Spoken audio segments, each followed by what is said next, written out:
our health problems could be mapped out at birth. But is every one of us truly prepared to predict our own future?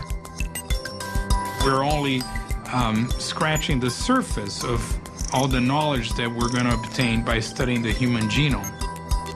As we consider the implications of this new wave of DNA technology, science is tempting us with the promise of another medical breakthrough.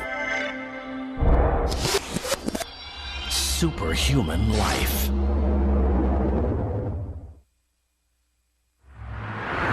A race to a new genetic frontier has started. Scientists are finding innovative approaches to gene expression profiling. Gene expression in science is how a gene functions. When you activate a gene, it will make a protein.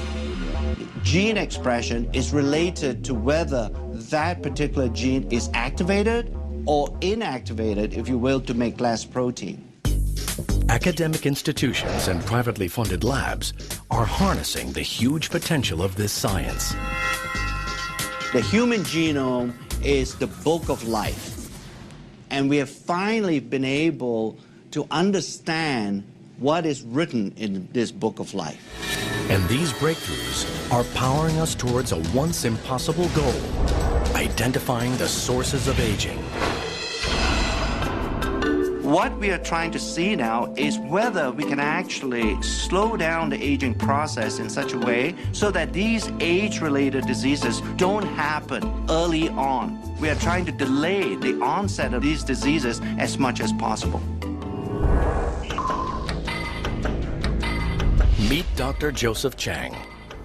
As a chief scientist of a privately funded lab, he's dedicated his life to nutritional intervention for the war on aging.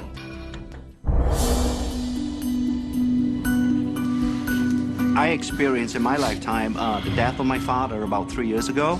He never had a good quality of life for 10 years before his death. And I began to wonder, can a person maintain an optimal quality of life throughout his or her lifespan? In these commercial labs, Dr. Chang is searching for a way his company can restore our bodies to a more youthful setting. Through our scientific studies and to our research, we are beginning to understand there are certain groups of genes that are very important in aging. Instead of just talking about groups of genes, we thought by coining a term such as youth gene clusters, it would give a better definition of what we're trying to do in our research. Within the clusters, he is looking for genes that regulate aging.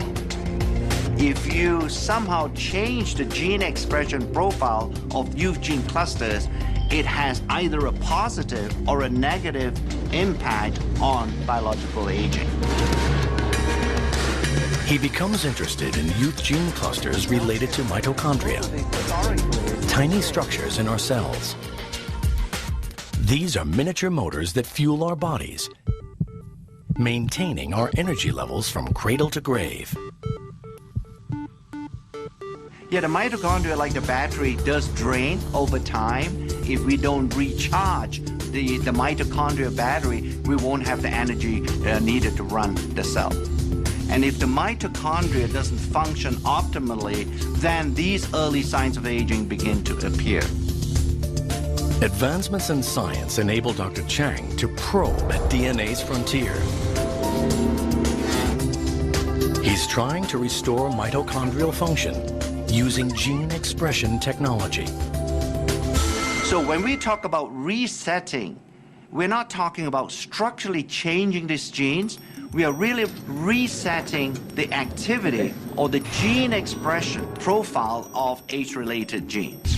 We are beginning to understand there is a certain gene expression profile that exists when you were in a very youthful state. But as you age over time, that gene expression profile changes.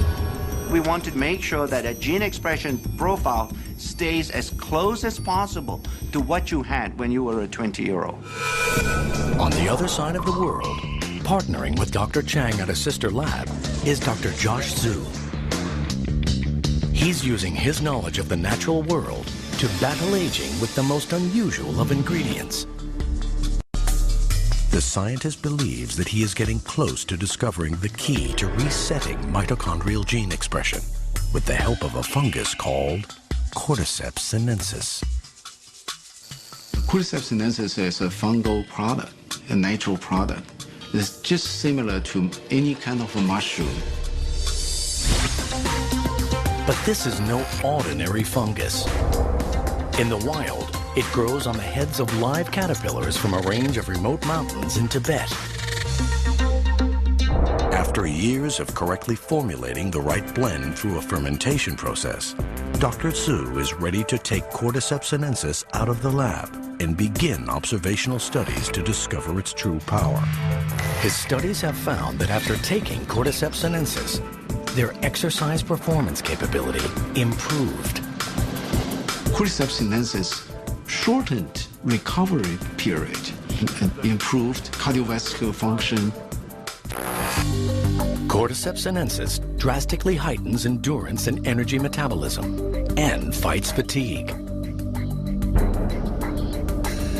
The results indicate that Cordyceps sinensis could potentially counteract the strains of daily life that lead to aging.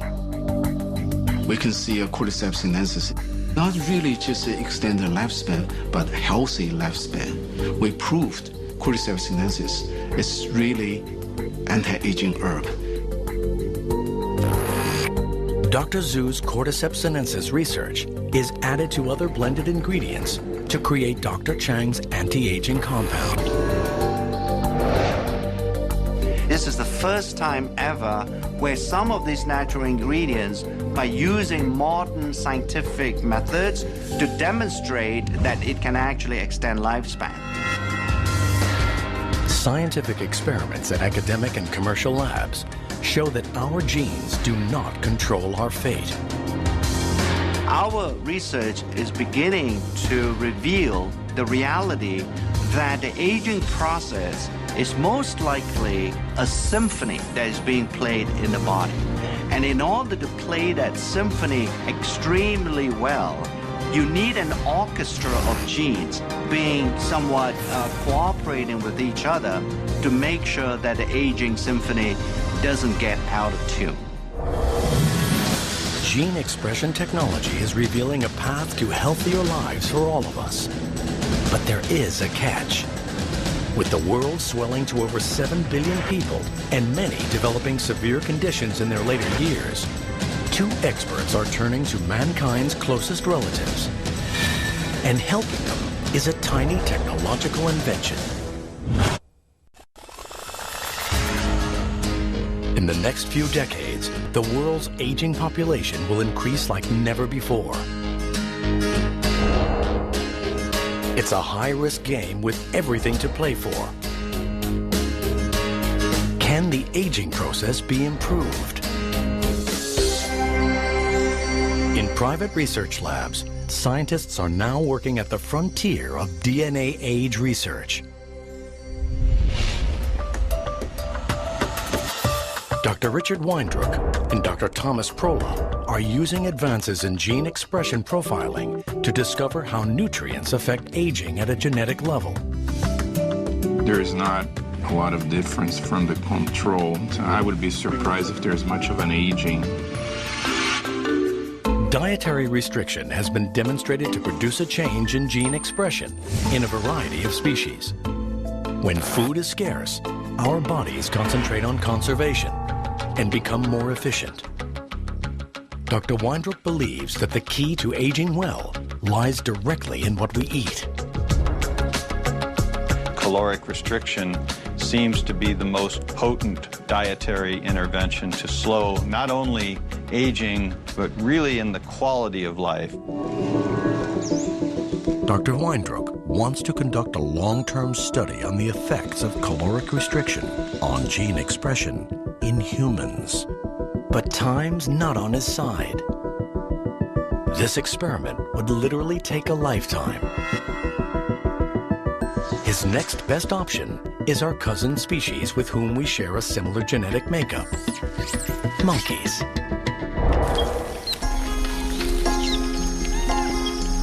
In 1989, 76 healthy rhesus monkeys were divided into two groups. One group was allowed to eat freely, while the other was put on a ration diet.